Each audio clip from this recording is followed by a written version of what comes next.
Hello everyone and welcome to week 5 of your World's Cuisine class. This week we are going to be talking about a big influencer country, Italy. One of my favorites for sure.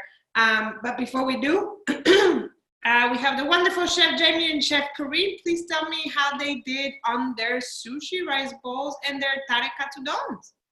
Sure. Chef Karine is having some background noise issues right now, so she may not be able to come on the mic just this moment. But I did see some really great work this week. I want to talk first about the sushi rice bowl.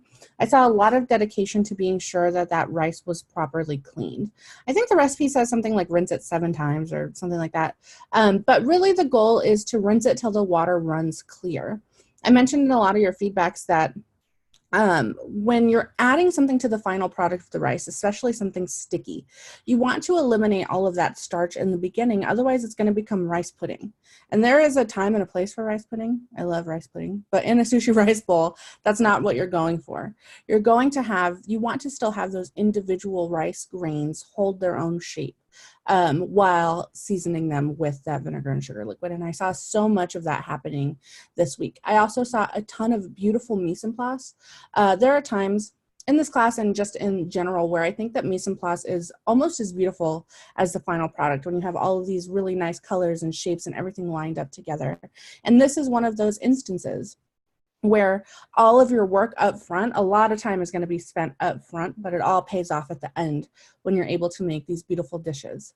One of the things that I loved that people were doing is playing with a lot of shapes. This is a great area to start playing with shapes on your plate. Whether it's the shape of the bowl or the shape of the ingredients, shape is an important part of plating. There are many different components that go into a beautiful plate, but playing around with contrasting temperatures, contrasting colors, contrasting shapes is a really great way to ensure that you have a beautiful plate.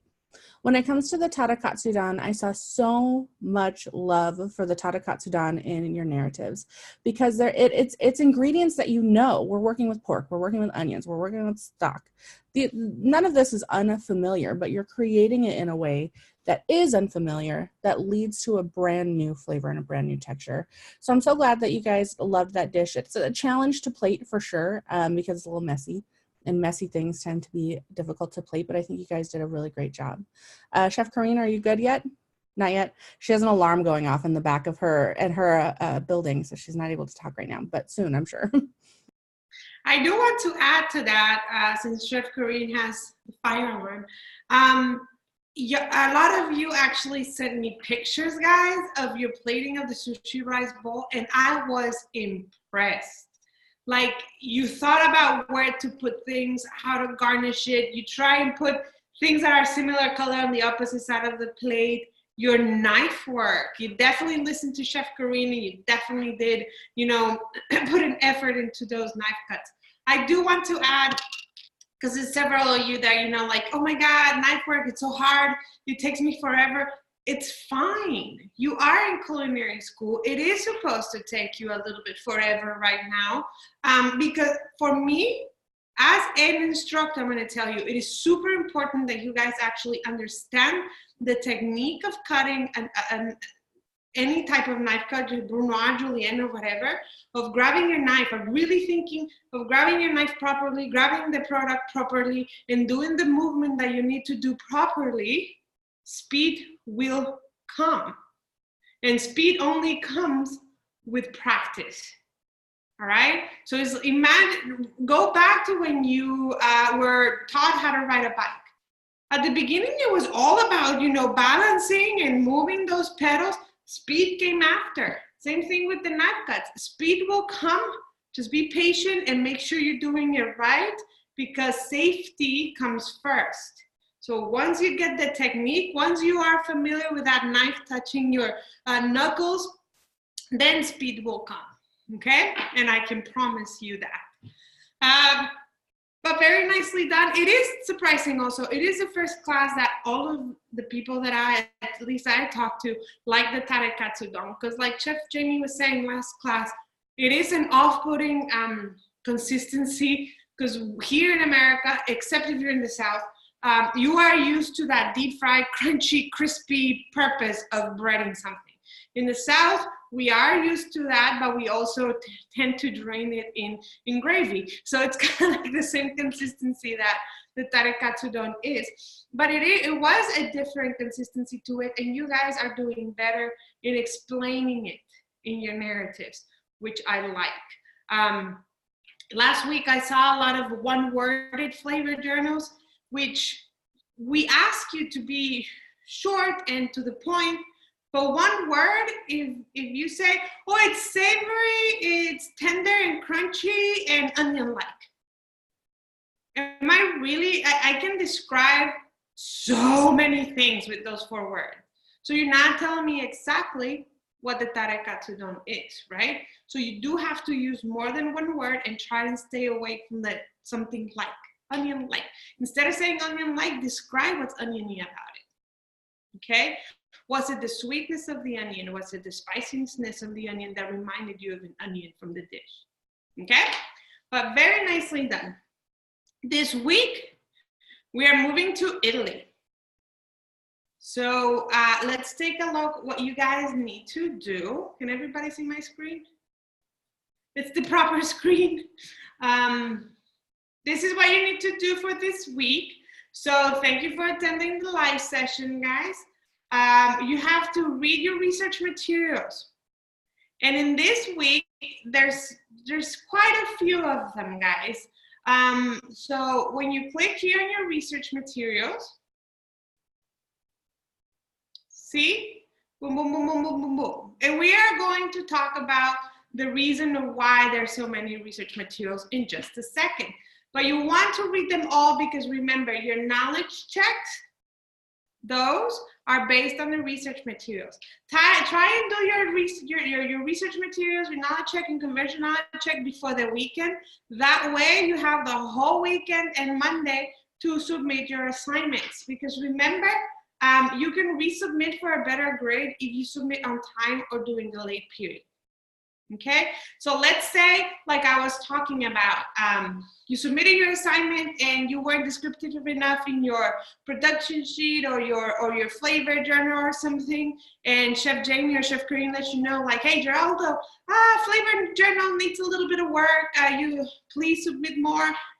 If you submit it on time or during the late period, you have until next Tuesday to actually go back and resubmit that flavor journal for a better grade.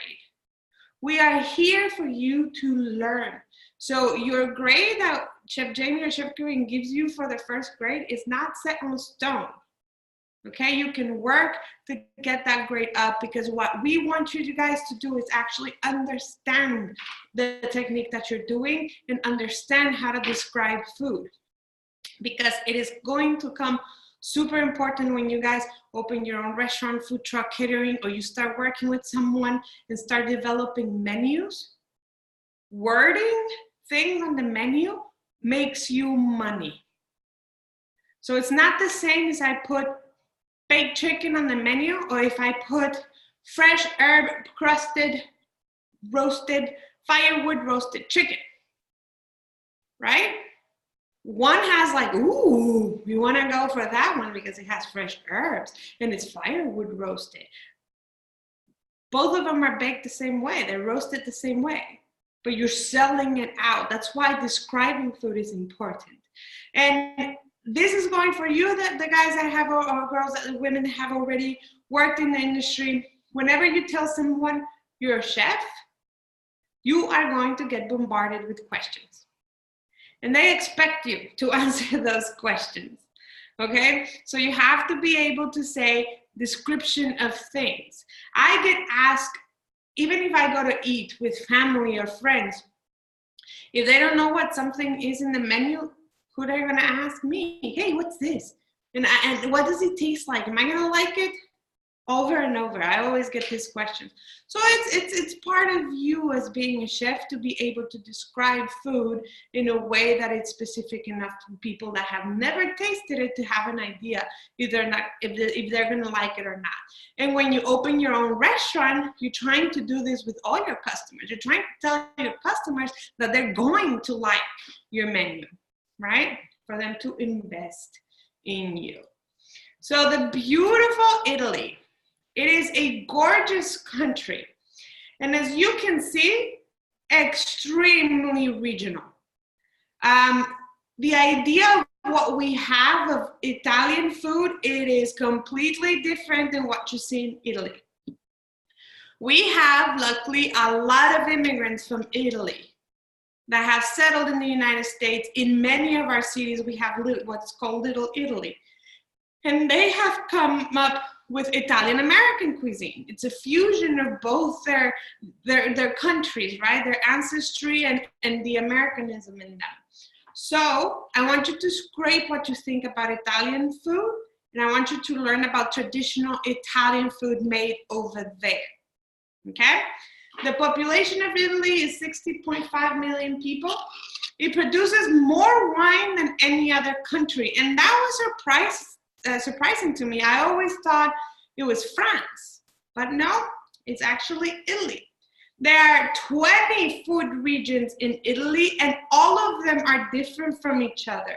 And all of them have their own wine, all of them have their own charcuterie, and all of them have their own cheese.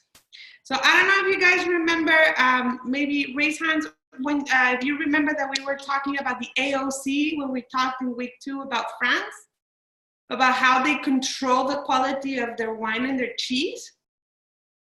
They have the same thing in Italy. So in order to protect the quality of wine in my region, let's say I have a vineyard next to Chef Jamie and we're in the Abruzzo region of Italy, we want to make sure that both of us are putting out good wine, because the quality of the region depends on the wine that we put out. So there's actually a branch of government that controls that, and they go and taste every year, guys. And if you're the winery that makes that region look bad that year, that wine year, you can cost money to everybody else. So it's kind of like that peer pressure of being the best that you can, which in end produces amazing wine, amazing cheese, and amazing charcuterie. So definitely, if you want to learn more about that, you can definitely do the AOC of Italy.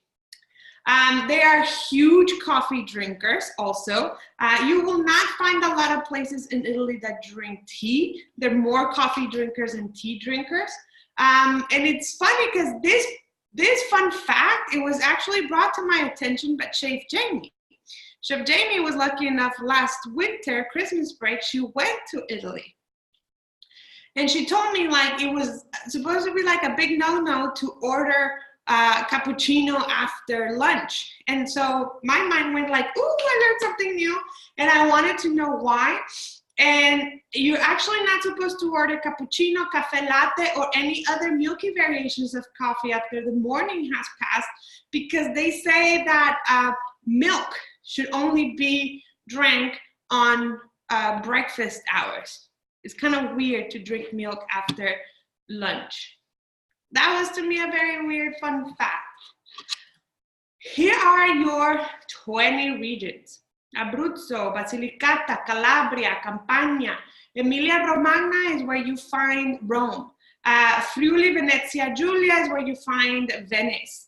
Lazio, Le Marche, Liguria, Lombardy, Molise, Piedmont, Puglia, Sardinia, Sicily, Trentino, Alto Adige, Tuscany, Umbria, Valle d'Aosta, and Veneto. Many regions. All of them have their own dishes, their own everything. Italy is extremely, extremely regional. Ingredients, famous ingredients that you find. Olive oil, tomatoes, pasta, garlic, mushrooms, basil, balsamic vinegar. We're going to talk about that in just a second. Many types of cheeses, like I mentioned, depending on the region that you're at. Many types of charcuterie, they call it salumi. Again, depending on the region that you are. Many types of wine, again, depending on the region that you want. Every single region, their terroir is specific for a specific grape. So some regions put out red wine, some regions do white wine. They also have their own sparkling wine, it's Prosecco, which is very good too. Capers, one of my favorite things in the world. A huge variety of seafood. If you see Italy on the map, it's a peninsula. The entire country almost is a peninsula. So almost all regions have access to sea. Pork, veal, anchovies, polenta, which you guys are going to make this week, bread, many types of bread. My favorite bread from Italy is actually focaccia, because it's so easy to make and keep in rotation in your restaurant, and it's so versatile. You can flavor it with many different types of flavoring. You can make croutons out of it. If it starts going stale, you can make paninis out of it. Delicious.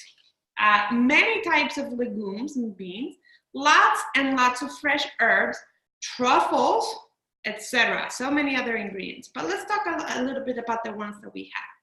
Italy, it's a peninsula and it lies in the Mediterranean Sea. I'm pretty sure you guys have heard once in your lifetime about the Mediterranean diet. And we're going to talk a little bit more about the Mediterranean when we talk about Spain and when we talk about the Middle East a little bit further in the class, but I want to start. Mediterranean diet, it's all about freshness. It's all about simple ingredients, making them shine. And Italy is a perfect example of a cuisine that talks about this, okay? The dish that we're doing, ragu, it is a braise, so it has a little bit more ingredients that you will find in other Mediterranean dishes, but you're making each and every single flavor that you put in there shine. When you're done with your ragu alla bolognese, you should taste your vegetables. You should definitely taste that wine a little bit, not the alcoholic part of the wine. The bouquet is what we call about the wine, once you cook the alcohol off. You should taste the different kinds of meat that you have there, and of course you should eat the tomatoes. So polenta, simple ingredients, have to make things. So that's kind of like what the Mediterranean diet, and you're going to see any country that has a little bit of, their feet on the Mediterranean Sea are going to be similar in this case. Like, everything is fresh, everything is about making simple food, making it shine. And Italy is huge about it. Let's take a look a little bit about, wait, I was gonna say something here. Truffles. If you haven't tasted truffles before, guys, definitely do. I'm gonna say it is a very bougie ingredient. It is very expensive. It is a fungi. The truffles are a fungi.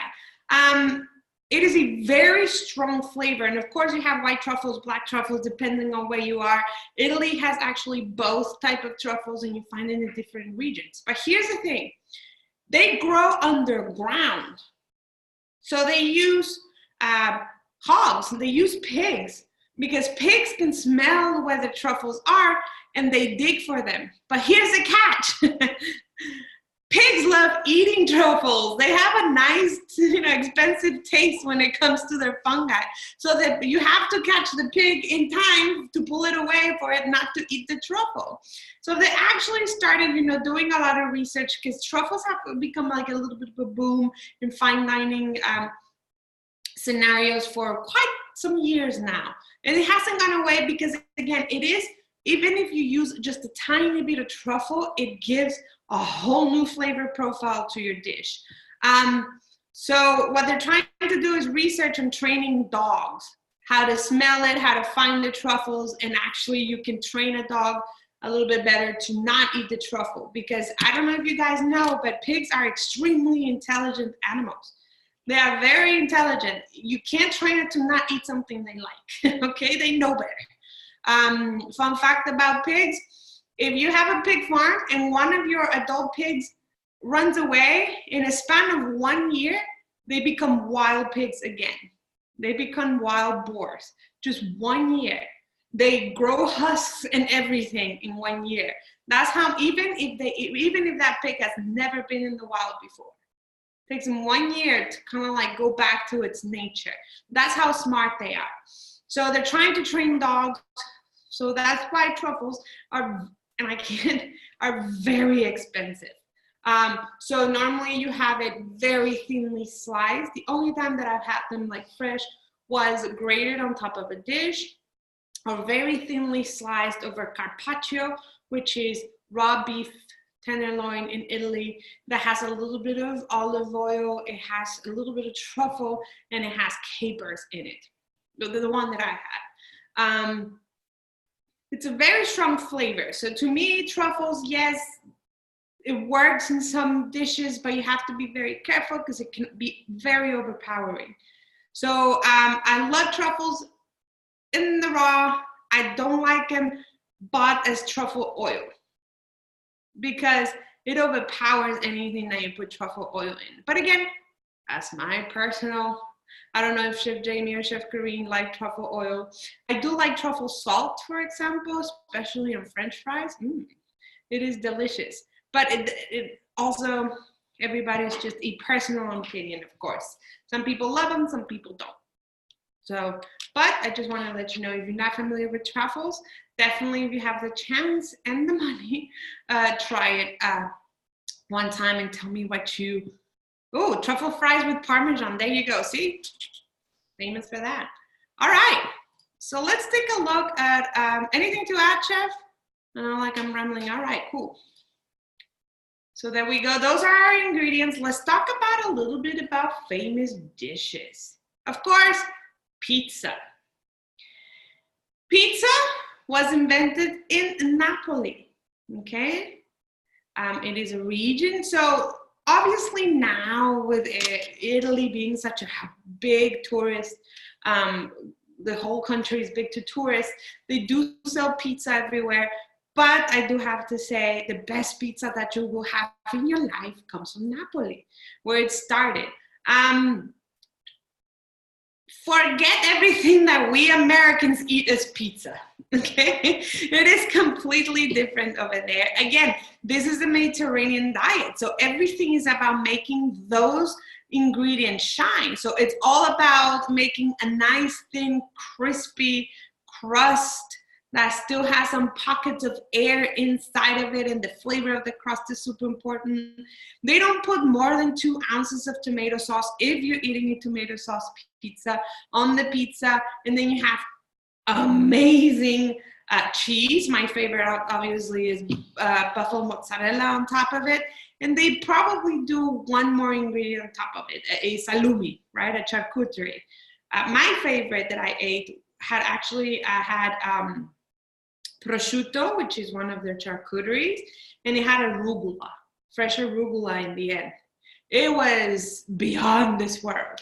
But again, it's always odd shapes. I'm gonna let Chef Jamie talk a little bit about her experience with pizza, because they also sell it kind of like a long pizza instead of the round pizza. It is never a perfectly round pizza. So if you ever into making your own pizza, don't expect it to be perfectly round. Rustic pizza, it's all shapes and it has different bubbles around it, right? Botarga.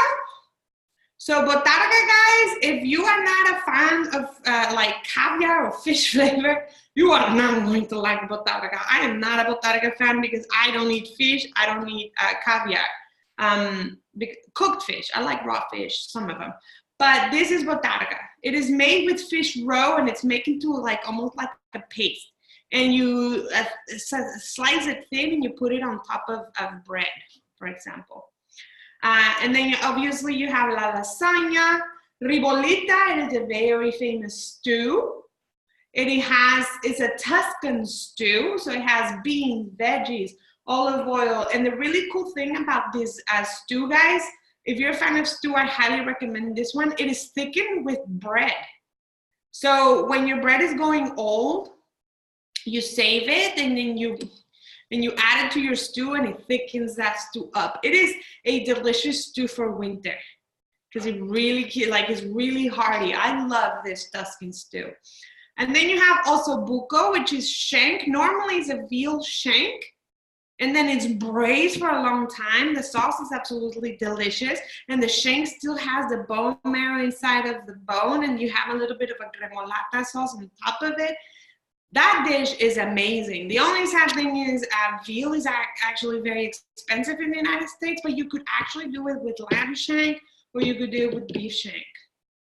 But ossobuco is one of my favorite things to do if I'm doing like a fancy dinner. Risotto, of course, is their style of rice. Risotto is actually a technique of how you cook that rice. Normally the rice that they use for risotto is arborio, which kind of like similar to that sushi rice that you guys just used, but is a short grain rice that has a little bit more starch, and you're working that starch out for it to make it thick. Now, a lot of people think that risotto should hold shape. A perfectly cooked risotto, guys, will not hold its shape. It actually moves like lava. It is thick enough that it kind of looks into a blob, but it shouldn't hold a shape of like a container or anything like that. Now, if you go to Sicily, this comes from Sicily. If your risotto from yesterday, you don't want to, reheating already made risotto is kind of hard, but you don't want to throw away that risotto, you make arancini. It is old risotto balls that are deep fried. It is absolutely delicious. One of my favorite appetizers ever. And then you have saltimbocca, which is, again, they cooked a lot with veal. It is veal that is stuffed with prosciutto, and you can see it here plated with a deep fried basil leaf.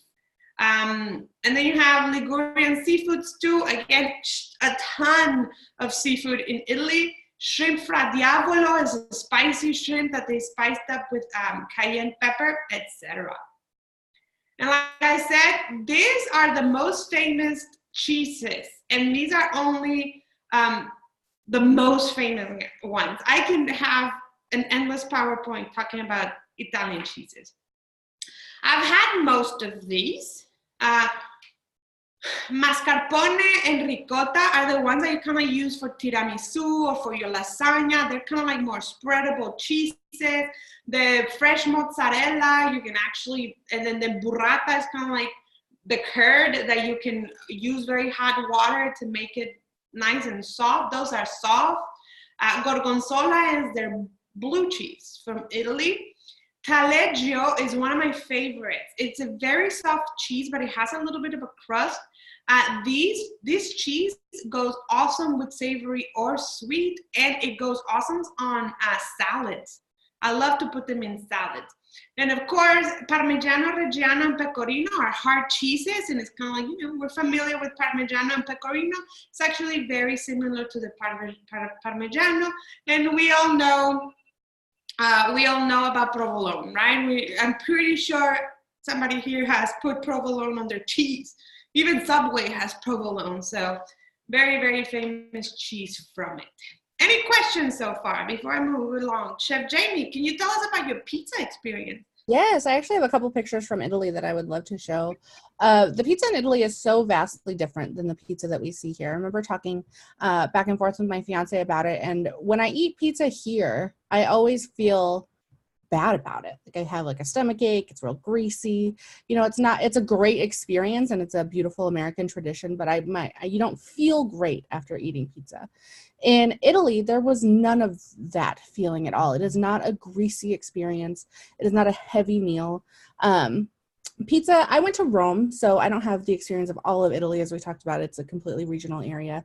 But Roman-style pizza is very similar to Napoli-style pizza or Napoleon-style pizza.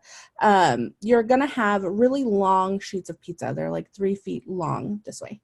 And what they do is they cut it by the pound, and they serve it to you by the pound. It's usually quite thin. It's got that, as Chef Sophia was talking about, that sort of bubbly texture where the air from the crust kind of bubbles up.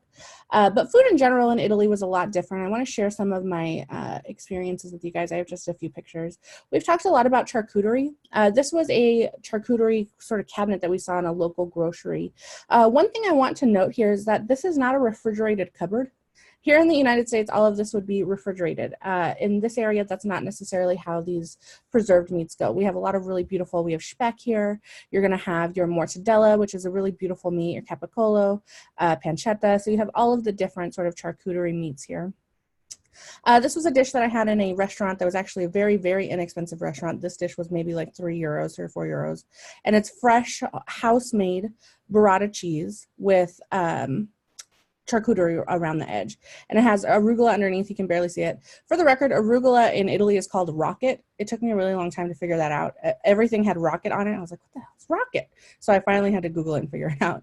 I was lucky enough to go on to a cooking class in Italy. We went to a really small town and they took us to this local butcher. We were making saltimbocca, so we were actually getting veal from the other side of the cabinet, but I wanted to show these chickens. And you can see, again, not a refrigerated cupboard here, where these chickens are resting. They get bought every day, so there's no need to keep them under supreme refrigeration. They're bought and then used the same day. So a different sort of food culture here. I believe I've mentioned this before in this class, but if I have not, I love when I travel around, one of my favorite things is to eat food that's not specifically that sort of food. So in Italy, I didn't only eat Italian food. I also went out and I ate Ethiopian food. There's a lot of Ethiopian food in Italy because of that kind of rulership of Mussolini to Africa. Hence, lots of African food in Italy. This is one of the best plates of food I have ever had in my life. Underneath, you have injera here, which is a style of Ethiopian bread, along with all of the different stews and dishes. I mentioned this last week, had the opportunity to eat at a Michelin restaurant there. This was one of the courses. This course was called mushrooms and beans, and that's all the course was. Several different types of mushrooms, several different types of beans. I actually hate beans and I hate mushrooms, and I loved this dish. It was so good. So just goes to show, branch out. Italian favorite, cacio e pepe. This uses pecorino, which we were just talking about. I love making this at home. It is like 4 ingredients. You only need 1 pan, so I make it all the time. And this hole-in-the-wall, couple euro dish really blew everything I've ever made out of the water. And then we have pizza. This is one of my favorite pictures that I took in Italy. I love taking pictures, and this one isn't like framed well. It's not, it's not a classically great picture, but I think it goes to show exactly what Italian culture is like. We went into the world's smallest restaurant that was completely crowded, ordered 2 pounds of pizza, and then went outside and ate it with a bunch of strangers. We all sat at the same table. We were all standing in the street. This is an active street. This is a car that moves. But everyone just stood in the street and ate their pizza together and shared stories. And it was just a great overall experience to really show what Italy is like. Chef Sophia was talking about her favorite pizza she discovered there. My favorite pizza that I discovered here was this kind. It is a potato and rosemary pizza. Never thought about putting potatoes or rosemary on pizza, but it's delicious. Was that arancini, chef? That was arancini there in the corner. We had a little arancini. They just put it on our plate for free. That little ball, guys, I swear, arancini is mind-blowing, delicious. But you can see what Chef Jamie was talking about, showing the pictures of how I'm talking that they have 3 to 4 ingredients and they just make them shine. That is the Mediterranean diet in Italian cuisine. That's that influence from that Mediterranean diet that we were talking about. And she talked about, she mentioned the butchery. Actually, there's a region, and I have to Google this, I forgot the name.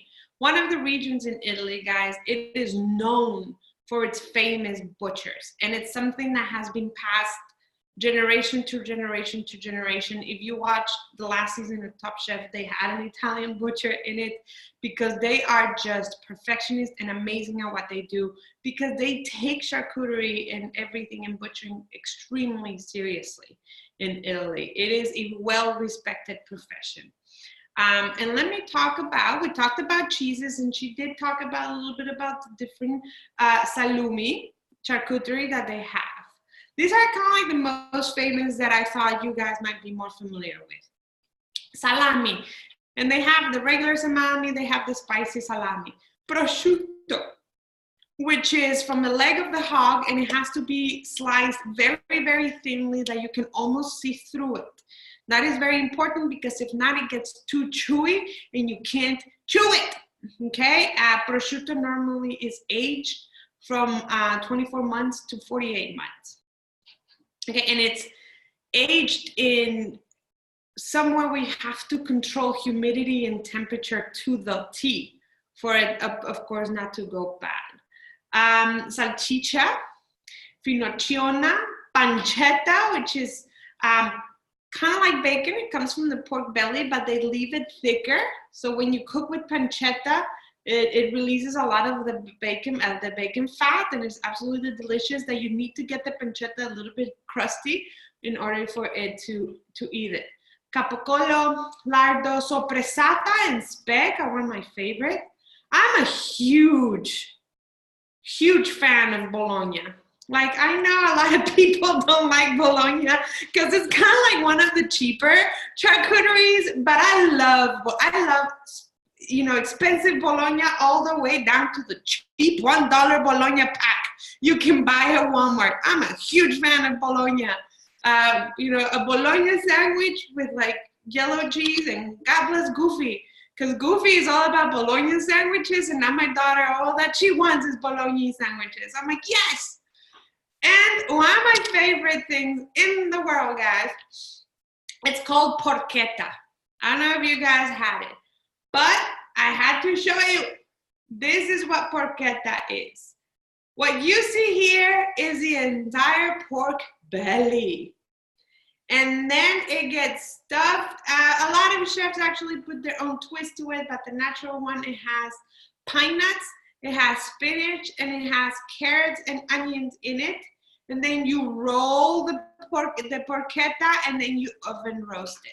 So imagine all that belly fat that gets concentrated in the porchetta, and then you actually still have the skin in there. So the skin gets very crispy on the outside.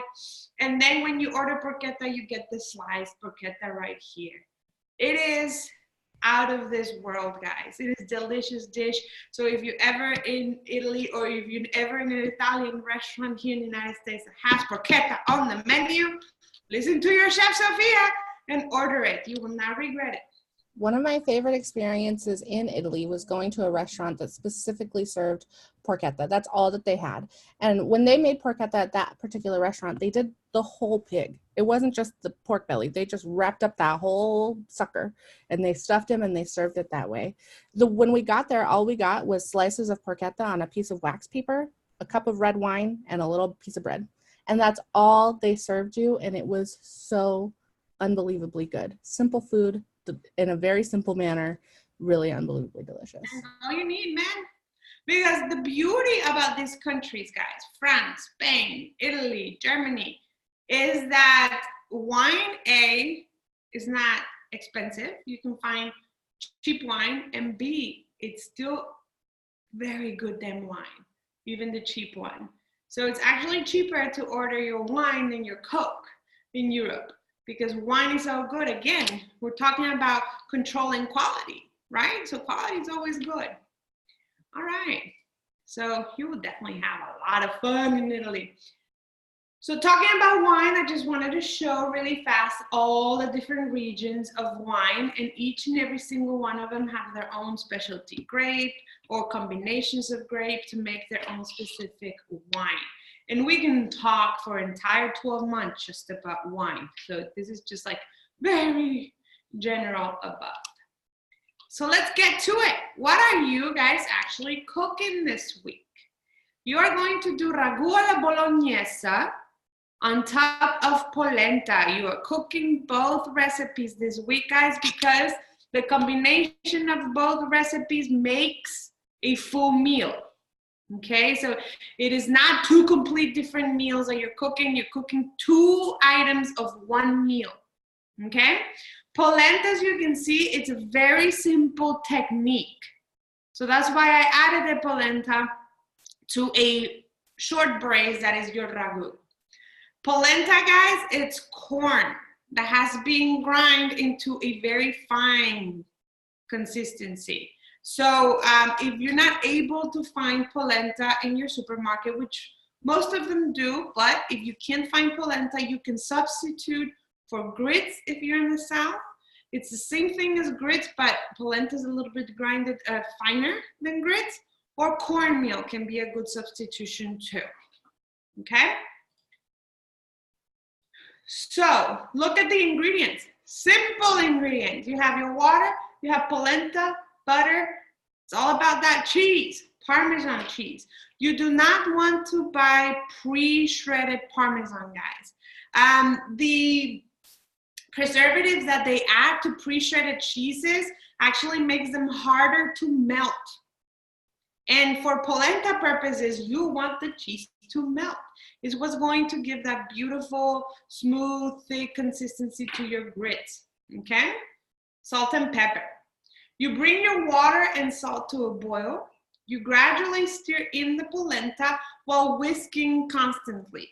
Wooden spoon works better than a whisk because then the whisk is actually going to create a blob of polenta is going to stick to your whisk. So definitely with a wooden spoon, you want to continuously move it around so it doesn't bulk up on you. Until the mixture is smooth, you reduce the heat and let it simmer until it thickens, but it's still smooth and creamy. You're going to stir in your butter and Parmesan cheese and season to taste. This, as you can see, very simple steps, is if you want that creamy polenta. If you, like Sandra, you want to make grilled polenta, you stop before you add your cheese and butter, okay? So you pour the cooked polenta, so you stop right here at step 3. And then you pour it into a sheet pan and refrigerate it until firm. It'll firm up. That way you can actually cut it into shapes and it will hold its shape. It's going to be fragile, but it will hold its shape that you can actually grill. You can do it on an outside grill. You can do it on a grill pan. Your choice. If you want to make kind of like a polenta cake and then put the ragu alla bolognese on top. Any questions on your polenta? Go for it, Chef. A couple things I want you guys to keep in mind. One, Donna shared in the chat that if you're having trouble finding your polenta, you can look in the cereal aisle. Sometimes you might find it with like the hot cereals, like cream of wheat, which actually leads me to my next point. Previously in classes, students have not been able, they've either never made this before or unfamiliar with it, and they're like, well, it looks the way it's supposed to, but is it feeling the way it's supposed to? Polenta does have texture to it. You're not trying to get it so smooth that it has no texture. It is a textured product, but the texture that it has is not gritty. It's not like chewing on salt or chewing on sand. If that's what you're experiencing when you taste it, you got to cook it a little longer. You want to break down some of those hard textures. If you're eating it and it feels sort of like oatmeal or like hot cereal, where it's smooth, but there's a noticeable texture there, you're good to go. Your polenta is ready to go. What you're trying to avoid is that sand between your teeth kind of texture. That means it's not yet all the way done. We did have one hand up. Donna, did you have a question or are you good to go now? She raised her hand. Go for it, Donna. I need to unmute myself. Oh. There you go. She touched on what I was saying, but you know, for like a week and a half now, I've been looking for polenta at Walmart, Albertsons. I had looked at my local grocery store before, but I had always looked where the flour and corn. Mm-hmm. You muted. Sorry. Right. What's the last thing you? Like you looked where the corn flour is. I did, and when I looked online and I found out that polenta was more of a grits, I went to the hot cereal aisle.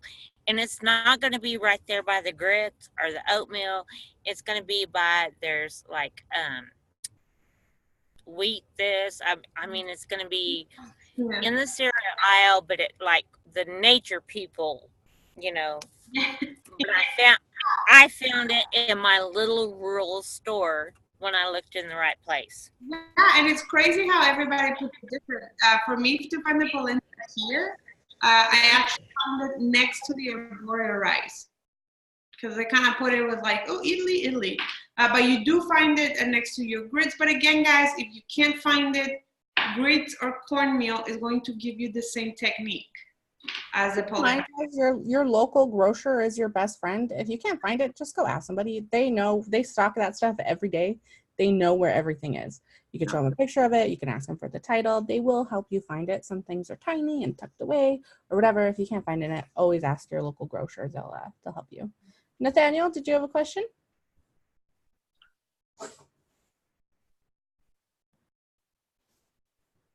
There he goes. We can't hear you, Nathaniel. Maybe it's the headphones? Yeah, we can't hear you. You might have to type your question.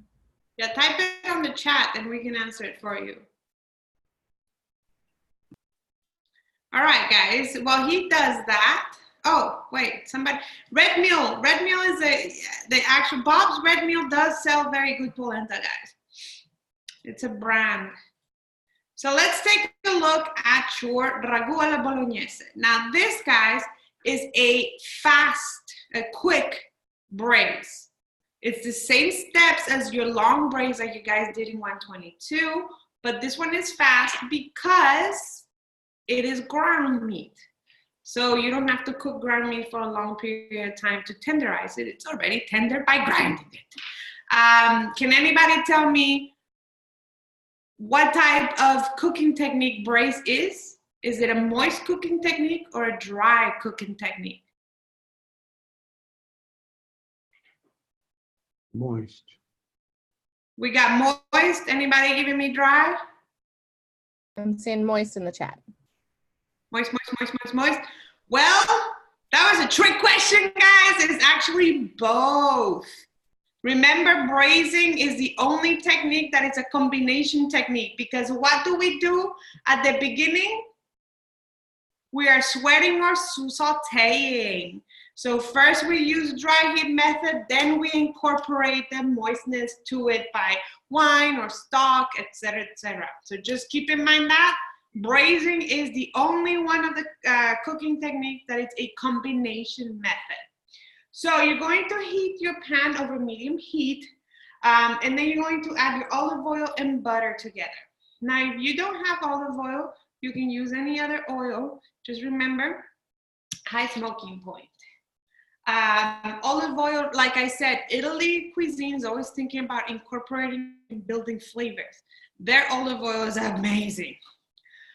So you're going to sweat your mirepoix, which is your onion, celery, and carrots. I do want them brunoise because we are going to look at the beauty of your knife cuts in your final dish. Can anybody mention me the dimensions of brunoise? Shane's like, I know this. All right, this is Donna. I Yeah. have it 1/8 by 1/8 by 1/8. Very good, Donna. Tiny, itty, bitty cube of 1/8 of an inch by 1/8 of an inch. Very good. So, and remember, guys, we are sweating. The difference between saute and sweat is in sweating, we don't want to add color to your mirepoix. Sauteing is higher heat and lower fat to give color. Sweating is a little bit of higher fat and a little bit less heat than sauteing. Then you're gonna add your beef, pork, and salt. You wanna break up those big chunks of ground meat that you have. You want everything to be nice and brown. And you're cooking just until that raw red color of the beef and kind of pink color of the pork goes away, but you don't want to over brown, okay? And then we're going to add your wine and cook until almost evaporated. Can anybody tell me the French term that we use for that?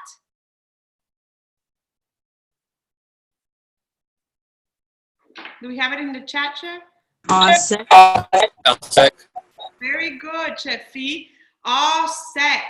We want to cook the wine au sec, and then we add our milk and nutmeg, and we cook until almost evaporated again. And then we add our crushed tomatoes. We lower that heat, and now we're gonna let it simmer and very gentle for 3 or 4 hours, stirring to prevent scorching. Always season to taste, but again, this is the building of flavors. And this one serves with pasta of choice or polenta, but definitely go for that polenta, all right? And this, I have a couple of like plated dishes that I wanted to show you. I love this one, you know, it showcases very nice, a creamy polenta. This is also creamy polenta, but it's a little bit thicker than this creamy polenta. And this one is actually polenta cakes. This one is grilled, this one too, but you can't see it very well, but it has the ragu on top of it. All right, so your choice of grilled or creamy depends on you. Do we have any questions on it? we do have a question in the chat, and I want to answer that in just a second, but I also wanted to bring something up. I know this isn't the first time that we're cooking with wine. You guys did that with your court bouillon, if you remember, way back in the day. And you may have done it a couple of times since, but you really want to be sure when you're working with wines, and we're going to move forward using a couple of other wines in future lessons, that you're allowing that wine to cook down all of the way. We're not cooking with a ton of liquor in this program, but that is something that you're going to be doing when you're in the industry. And there's a couple of key things that you want to remember. When you're cooking with liquor, you only want to cook with one at a time. You can add multiple in a dish, but you don't want to add them all at once. You want to work with one at a time. And you're going to work with the ones that have the highest alcohol volume first. So if you're working with vodka and wine, you're going to put the vodka first and then the wine. You want to reduce the liquor you want to reduce the alcohol from the product. Wine has a beautiful bouquet of flavors outside of the alcohol that's in it. So what we're doing is we're evaporating the alcohol and leaving behind the flavors.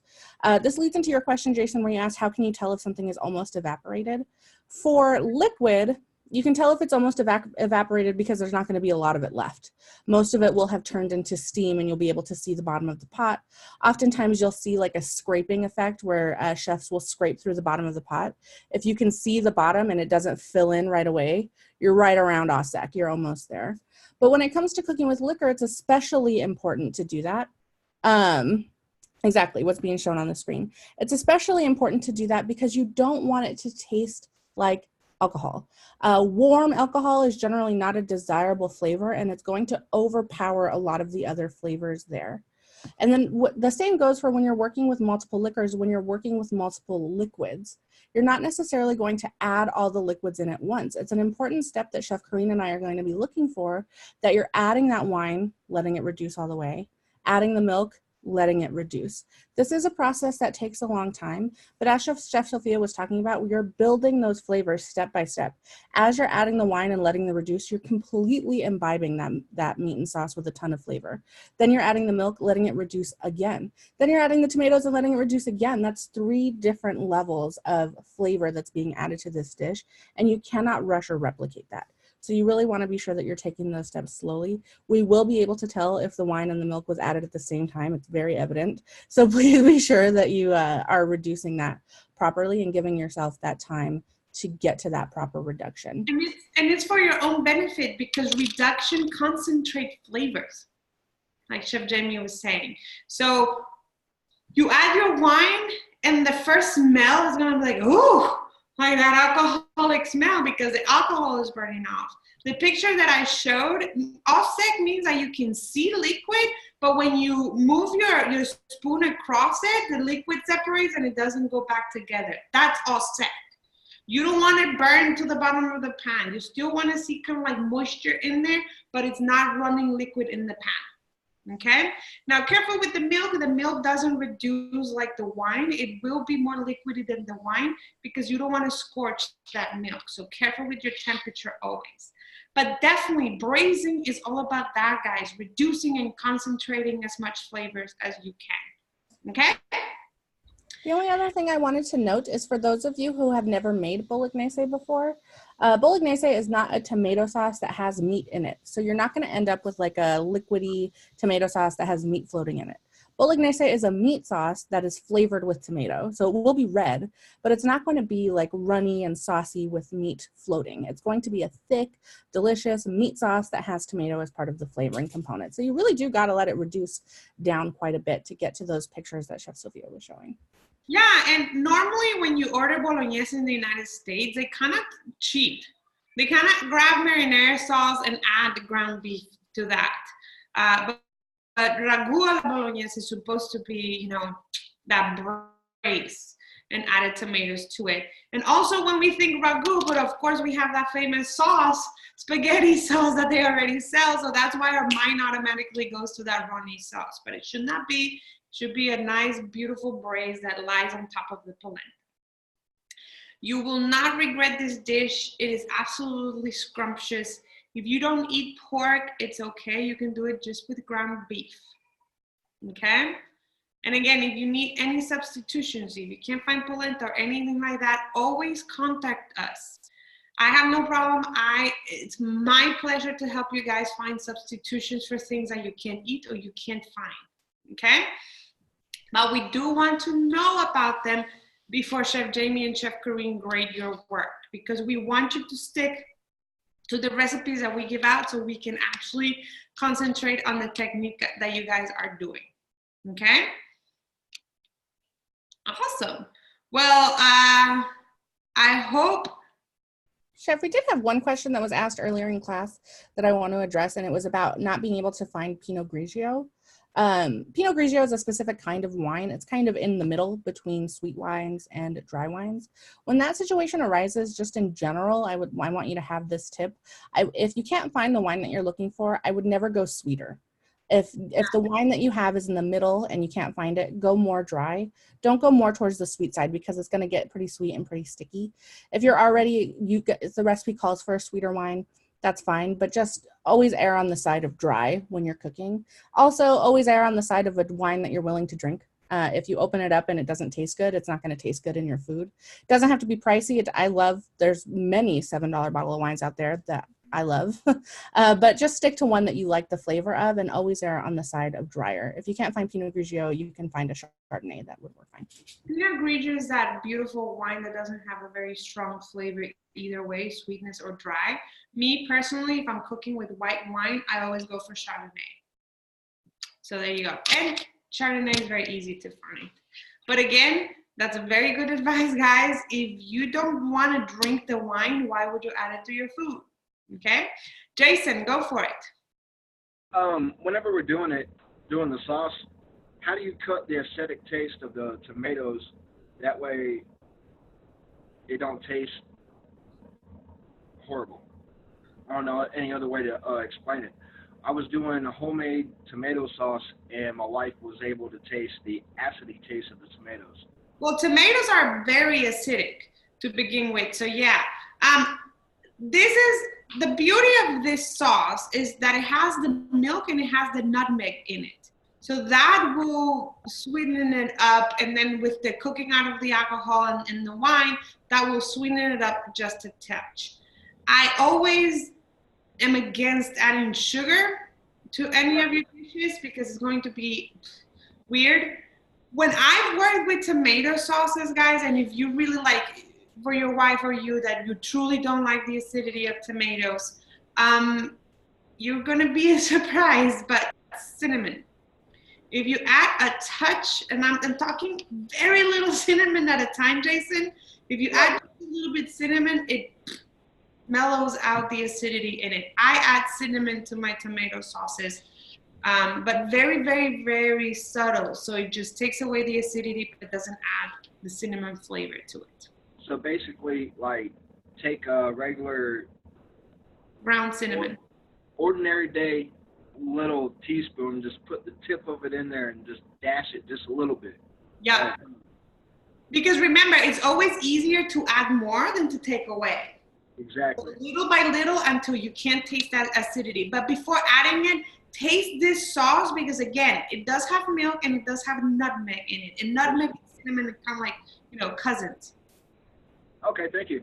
You also want to remember that this sauce is cooking for a while. So as we learned with the onions, flavor changes over long cooking times. And you're going to end up bringing out a lot of the sweetness from that tomato that's going to kind of balance out with the acidity. I would also suggest take a spoonful of your polenta and eat it with the bolognese as well. You're not intending to eat the bolognese by itself. I always do this with salad dressings as well. If you eat a salad dressing, it doesn't taste good by itself. But if you dip the leaf of whatever it is you're going to eat it with, you're going to get a better idea of what it actually tastes like. You're intending these two items to be eaten together, and they are meant to complement each other. So taste them together and be sure that you're comfortable with the way that it tastes like that. The cheese and the butter and all that from the polenta is going to neutralize some of that acidity as well. Yes, ma'am. Thank you. I'm going to jump in really quick. Sorry, guys. Everything the chefs are saying is true. Watch your fire. You're going to let this cook for a while. Pay attention to it. You want to monitor it and taste as you go along because like Chef Jamie says, the flavors are going to change periodically through it. So if you taste it at 2 hours and the flavor is like still pungent, don't assume that that's the taste. Let it cook down some more. Play with your spices. Remember, you're here to manipulate it and bring it back to where you need it to be. But all of those ingredients have sugar in it. Those tomatoes have sugar in it, and you have to understand that. So you need to control that sugar so that it can diminish that acid, and you can do it. I'm looking forward to seeing your submissions. Absolutely. All right, guys. Well, you have 3 chefs here on the screen, and if you have any questions, please don't hesitate to reach out. If you need substitutions, please let us know before you do your assignment. And thank you for coming tonight. And I hope that you guys enjoyed both these dishes. Chefs? Good night, everyone. Thank you. Nice, yes. Good night. Happy cooking.